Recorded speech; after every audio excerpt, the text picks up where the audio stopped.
Church here, and welcome to the Game Grinder, and today we're doing a pickup video. There's not as big as a gap between this one and the last one, unlike the last video, but I got a few things to cover today. So I guess first, a few random Shantae collection updates. So as you can see here, I have acquired duplicates of all my Shantae figures. Volks USA ran a promotion over the summer, largely focused on the release of the Risky Boots figure, but at the same time, they also did kind of like first come, first served autographed version of the figures, which are signed by Matt Bozen. But with that, I did construct my Risky Boots figure, so I'm pretty stoked about that. This one was pretty challenging to put together, more so the painting, but there's a lot of smaller pieces with the Risky Boots figure, but happy to say I have all of these put together now. And I think the last video I talked about the Summer Festival keychains for Shantae that Volks released, so I'm not going to cover those again, but along with the Risky Boots figure, I did get the Risky Boots Summer Festival keychain, so keeping that set complete is pretty awesome. Then I believe lastly was the Shantae exclusive limited run items from PAX West. I wasn't able to go to PAX West myself, but I was able to get a hold of a couple people that were willing to use some connections to help get me these items, so thank you very much for that. So first of the PAX West exclusive items is the Shantae and the Seven Sirens retro box. This is kind of like a mock Game Boy Color box, kind of in the style of the original Shantae release, but this time for the new Shantae game. And I actually got two of these boxes, one to keep sealed, one to open, and inside you get a series of Shantae trading cards of the characters from the new Shantae game. And then the box also contains a poster of the key art for Shantae and the Seven Sirens. And then also there was a Shantae 5, which this is Shantae 5, but the working title is Shantae and the Seven Sirens, but there is a pin I was able to get as well. Then kind of whoop-de-doo, but a sticker set. And then there's also a opening animation OST. So Shantae and the Seven Sirens has an opening animated animation by Trigger, studio most well known for animes like Tekken Top and Gurren Lagann and Kill la Kill. So this soundtrack includes that, and there's some additional, I think there's just the music version, there's a metal track, and a couple other songs. I've ordered a second copy of this, limited run, sold off their remaining stuff from the convention, and I wanted one that I could open and rip the songs, so I haven't actually had a chance to listen to this yet. And then lastly, for the Shantae ads, if you were at PAX West and you played the Shantae and the Seven Sirens demo, then you also got an additional postcard and a button as well. Of course, I wasn't there, but one of my friends that was able to help me get the stuff did, and I got these. Alright, so let's jump into some games then. So first up, as a lot of my videos, I got a few limited run games, so let's check those out first. First up here is The House of Fata Morgana, along with the trading card. Now this is a visual novel, which is essentially what it sounds like. It's very text heavy, a lot of like choice, but not actually like exploring open worlds, big gameplay, it's a lot of dialogue. But this one I heard a lot of really great things about. I've never actually played a visual novel myself, but this one sounded really cool, so I wanted to jump on that. It's higher up on my list, but it keeps getting bumped down by other games I've been wanting to play, so hopefully I can get to it soon. Then next up is my most recent pickup for limited run, and that is Project Lux, along with the trading card with that. And this is actually a VR game that looked pretty interesting. I looked up the basic premise, but I don't know a ton about it. But it's kind of like a detective story. I think most of it takes place in like a small house, and there's a woman there, and I think it's mostly like dialogue heavy with some puzzling, but looks pretty neat. And I've been wanting to start a new VR game, so I will definitely be playing this one soon. And then lastly, for limited run, I picked up a copy of Psychonauts along with the trading card for that. Now, I never had the chance to play Psychonauts in the past. I always heard really great things about it, so no better time than now to finally check this out. And then keeping the trend with the limited release games, I got a couple releases from Special Reserve, which is essentially another company that does limited releases of what were typically digital-only games. This is going to be one of the next games that I play, and I've been looking forward to this one for quite a while. It was tough holding out for the digital version, especially with all the praise I was hearing of it. But this is The Messenger, and along with the slipcover with this and the game itself, there's also an additional hardcover instruction manual, as well as an instruction manual with the game, which, you know, seems weird to mention that, but a lot of current gen games don't come with instruction manuals. I'm sure most of you have heard of this game now. Sounds awesome, can't wait to play it. Then another special reserve release is Minute. And kind of the same deal, this comes with the slipcase, the game included, as well as a second hardcover instruction manual. But this one actually came with a pretty big sized cloth map as well, which I thought was pretty neat. And this game does look really cool. The basic premise is you have 1 minute of the game to play, and then it like resets or you die or something, and then every time you try to make further progress. Just sounds kind of wild, sounds kind of weird only having a minute. I don't know if there's a little bit more to it, but I thought it looked neat and happy to grab a physical version of that. So then on to some regular PlayStation 4 releases. I got a copy of Tekken 7. Many of you might be familiar with Justin, one of the former co-hosts of the Game Tennis podcast with me. And some time ago, he brought over his copy of Tekken 7. Me and some friends played that, had a lot of fun with it. It's been a long time. We used to play a lot of Tekken in the past, and we've played this a few times since then. Not a ton of fighting, mostly Tekken bowling, but this is a really cool Tekken. Although I think a little bit of the DLC is a bit much, but that kind of seems to be how fighting games are these days. The next up is a release I was looking forward to quite a while, and that is the Guacamelee 1-2 Punch Collection. This contains Guacamelee 1 and Guacamelee 2, which are well-reviewed Metroidvania games, and of course, many of you might know I absolutely love the Metroidvania genre, one of my favorite gameplay styles. And I'm mostly only familiar with the game through its praise and some of the basic screenshots and trailers I've seen, so definitely looking forward to checking this one out. Then another new release that I haven't had the chance to get to yet because I keep knocking it down a couple places in my backlog, but it's right at the top, so I'm going to be playing this one soon, and that is Man of Medan. This is part of the Dark Pictures anthology, and this is the latest release from Supermassive Games, who also did Until Dawn, which is one of my favorite horror games, and this is very much done in a similar style, but a shorter game than Until Dawn. So definitely looking forward to jumping into this one, especially now that we're moving into October. Perfect time for a horror game. Then this one I've already completed, and that is Control. Ever since I saw the first trailer for this game, I was super excited for it. It looked pretty out of this world, mind-bending. It's kind of hard to explain the game, but this is made by the same people who made Alan Wake. And essentially, you are a person looking for your brother, and most of the game takes place inside a building of this like bizarre organization that captures and studies paranormal objects, and the building is kind of fallen into chaos. It's like some pretty wild abstract stuff. Really enjoyed the story. The gameplay was a lot of fun too. So if you get a chance, definitely recommend checking out Control. Then we got another VR game, and this is Sirento. This is a game I heard a lot of really great things about. Kind of fast-paced action ninja VR game. It's a little bit more cyber ninja than traditional ninja, where not only do you use things like swords and throwing stars, but also various guns if you want. And I was having fun with this game, but this is one of the few VR games that I've played so far that actually gives me a bit of motion sickness, so that was kind of a drag. So I've only played a couple hours of it so far, haven't finished it. How it made me feel last time I played it, I really disliked that motion sickness. I know Jason of Corpse Flood Gaming also played this, and he didn't have any motion sickness issues. It's not a terribly long game, so we'll see. The next up is a piece of a collector's edition that I pre-ordered. And this is one of my favorite games / game series of all time, and that is the Walking Dead Telltale Definitive Series, and this is all the Telltale Walking Dead games on one disc, seasons 1 through 4, 500 Days, and Michonne. And like I said, I actually pre-ordered a collector's edition, but I guess there's some issues with production, so there's a delay on the package itself, but they went ahead and sent out the games to people who ordered it. If you haven't played the Telltale Walking Dead games all the way through, I know a lot of people have played the first season and haven't moved on for some reason. Do play these games. They are absolutely incredible. The quality remains top-notch from start to finish. Clementine is one of my favorite protagonists. The journey she took was a powerful one. Then, of course, I got a couple smaller collector's editions. If you've been following me for a while or listened to the Game Tennis podcast, you've heard me talk about this game to great extent. One of the best Metroidvanias around, and that is Hollow Knight. And this is the Fangamer collector's edition. A few years ago, I actually got a physical PC version by IndieBox when they were still doing their monthly physical PC game releases, but I was more than happy to double up. This is quite different than that release. This one includes a Shovel Knight figure, and I don't exactly remember what else this comes with. I believe it's kind of the standard affair: game, art book, soundtrack. So again, if you haven't played Hollow Knight, I could not recommend this game enough. It is absolutely amazing, and the amount of content that's included is impressive, and all the DLC for this game, which was quite substantial, was free as well, which you don't hear about that much. So I say definitely support companies that take care of their fans like Team Cherry has.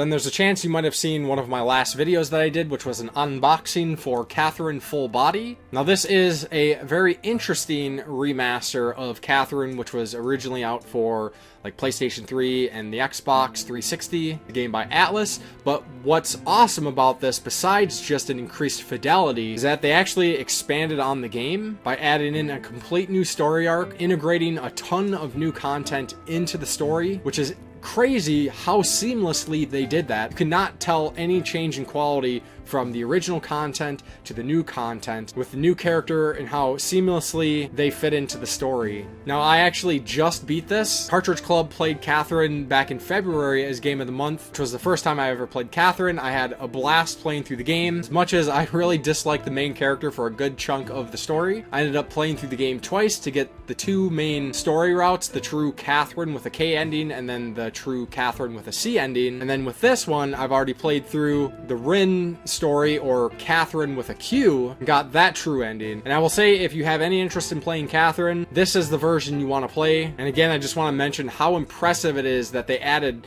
like 30% more to the game seamlessly.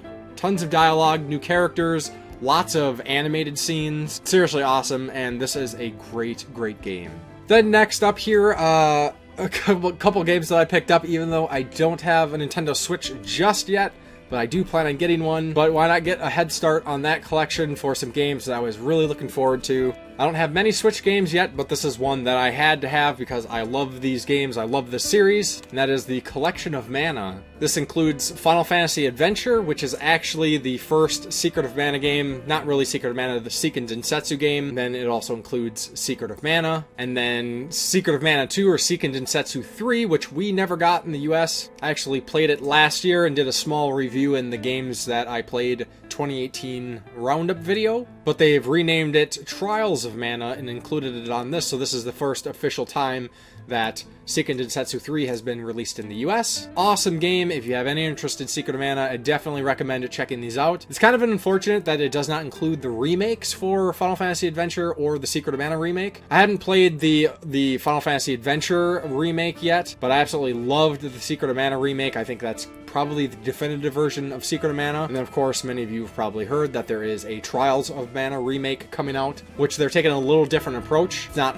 as, like, straight graphical enhancement. They're actually changing up a couple things, camera angles and whatnot, but I'm really looking forward to that as well. And then the other Switch game that I got was Dragon Marked for Death, a really cool game by Inti Creates, who do some pretty awesome platformers and Metroidvania games. Might know them from like Mighty Gunvolt. They also helped in the Shantae games. And I thought this one looked pretty neat. I haven't heard a ton about it, and I thought I had actually put it on my wish list, but this was another game that I accidentally pre-ordered, I guess. But I'm happy to have it in the collection and look forward to playing this when I can. And then lastly, for new games, I got this one a little while ago, and that is Wolfenstein Youngblood. Of course, I really enjoy the Wolfenstein series. I was looking forward to a new co-op experience. So a friend of mine picked this up as well, and we played through it in a couple nights. Story was a little silly at times, characters a little weird, but I had a lot of fun playing this with my friend, and I enjoyed the game for what it was. Visually, it looks great. Gameplay was solid. Not sure if I'd recommend it for a solo experience, but if you can play along with a friend, I think I'd recommend it, because playing any game with a friend can be a lot of fun. I got a few older games this time. One that I've been looking forward to picking up for quite a while. Was just looking for the right deal on it, as this can be kind of an expensive game. And I've pretty much been checking everywhere I could for quite a while, conventions, local game stores, hoping a copy would show up for a good price, to no avail. So for the last year, almost on a daily basis, I've been checking eBay, and lucky for me, a copy popped up for the right price, and that is Aliens Infestation for the DS. And what's cool about this is it's another WayForward game. Of course, WayForward being known for the Shantae series, but they've done a lot of other really cool games like this, Contra 4, DuckTales remake, A Boy and His Blob remake, and a few other games. So this one's kind of like a very, I don't know if it's fair to say a roguelite sort of game, as the levels don't recreate, but you have characters that die permanently or something, but it's based in the Alien universe. It's a Metroidvania.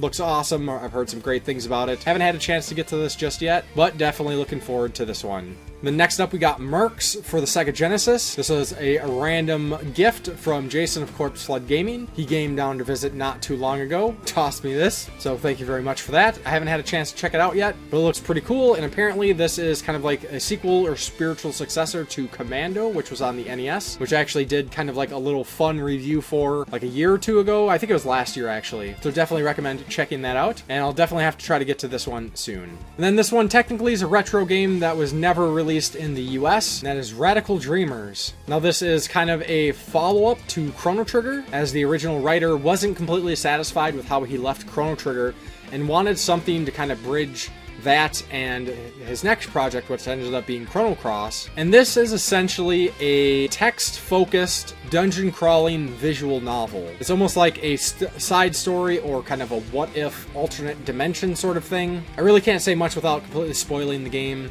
If you can handle a visual novel or kind of like a text-focused dungeon crawler, I would totally recommend this, especially if you really want to delve into kind of the Chrono Trigger lore with Chrono Trigger and Chrono Cross. I haven't played Chrono Cross yet myself, but a big part of the reason why I played this was I recently replayed Chrono Trigger for the like 20th time because Cartridge Club covered it as their game of the month, and I really wanted to kind of keep going with that, so I decided to pick up a reproduction cart for Radical Dreamers. I got this off of Etsy, and then soon I plan to finally play Chrono Cross. The next up for games is a game that I backed on Kickstarter, and it's called Micro Mages. This is a game actually made for the NES. There's also a digital version available on Steam. I'm not sure if it's available on consoles yet, but this is a really neat project that really caught my attention. It's like a tower climbing game that you can play with up to 4 players. I really like the style and kind of what they had going, so I decided to back the game. Of course, like I said, I got the NES version. Comes with a cart, manual, and there's also some extra goodies that I wasn't aware that I was getting, like cloth bag, a poster, the soundtrack, and I'll just show a picture to make it a little easier to show off that stuff. So then on to the last few things here. We got a couple consoles, I guess. First one here is the Sega Genesis Mini. I am a complete sucker for these minis. Yes, I know I could always just get a Pi, and I can emulate on various other systems. I actually usually, if I want to emulate, I just do it on my PC. But I wanted to pick this up. Comes with 40 games. Stuff like Sonic the Hedgehog, Elysia Dragoon, Altered Beast, some games I've never played like Beyond Oasis. I've never finished Castlevania Bloodlines. Also has Comic Zone, Contra Hardcore, Monster World 4, which is a really awesome inclusion, because that one was never officially released in the US as well. Yeah, so a lot of really cool stuff. Haven't busted this out for a game night yet, but I definitely will do that. And I'm looking forward to the TurboGrafx Mini as well. Then next up, a friend was selling some random stuff just to clear out some miscellaneous things he had, and he gave me a really good deal on a Retron 5. Now this is a all-in-one retro system. It can play NES, Super Famicom, Genesis, Super Nintendo, and a bunch of other systems. It didn't have the controller or the box, but that's fine. I've wanted to get one of these for quite a while, but didn't want to drop the price they were asking for it. He gave me a really good deal, and this is a lazy solution instead of having to hook up so many different consoles. And what's really nice is this basically hardware emulation, so you actually use the real games, but essentially rips the ROMs and then emulates them. But what's nice about that is it has lots of features and resolution options, so you can play retro games on HD TVs. You can actually do it in 4:3. My TV actually doesn't have like a game mode. Nice to have something that will run the games in 4:3 so it doesn't stretch them out. So yeah, that's pretty cool, and thanks for the deal. Then at the same time, when my friend was selling that, with the picture, there were some things in there, and I was like, what is that sensor bar for the Wii? And he ended up just letting me have it. Pretty cool. I like weird accessories, but apparently this is like a better version of the Wii sensor bar. I don't know much for details, but this is also wireless, and I believe this works for the Wii U as well, but I'm not 100% on that, so next time I try playing a Wii or Wii U game, I'll have to give this a test and kind of see how it works out. And then, as I mentioned, Micro Mages was a 4-player game for the NES, and in order to play 4-player games on the NES, you need a NES 4-score or the satellite. I already had the satellite, but wanted to pick up a 4-score, so I found a pretty good deal for this. It's just the adapter in the box, but happy to add this to the collection. We actually haven't had a chance to play Micro Mages yet, but I very much hope to do that soon. Then lastly here for this pickup video is a couple amiibos that I recently acquired. Of course, I had to get the Snake, or Solid Snake amiibo. Absolutely love Metal Gear, one of my favorite series. Many of you might have seen my Metal Gear Shrine. So yeah, no-brainer to pick up Snake. And I haven't picked up the game yet, as I'll wait a little while for that, but decided to pick up the Link's Awakening Link amiibo as well. So I'm always happy to add cool amiibos for characters that I enjoy to my amiibo collection. It's getting a little hefty at this point, but so is most of my collection. And then last but not least, I just wanted to mention the shirt that I got. I finally got myself a Cartridge Club shirt. I went with the Tri-Blend. Definitely recommend Tri-Blend shirts when you can go with that. Feel great, stretch well, very breathable, and happy to help support the club through picking up a shirt. Proud to be a part of it, and recommend checking out the Cartridge Club if you are not familiar. This is essentially a monthly book club for video games, and it is the most toxic-free community I've ever had the privilege to be a part in. So if you want some more info about that, hit me up and I will get you to the right place.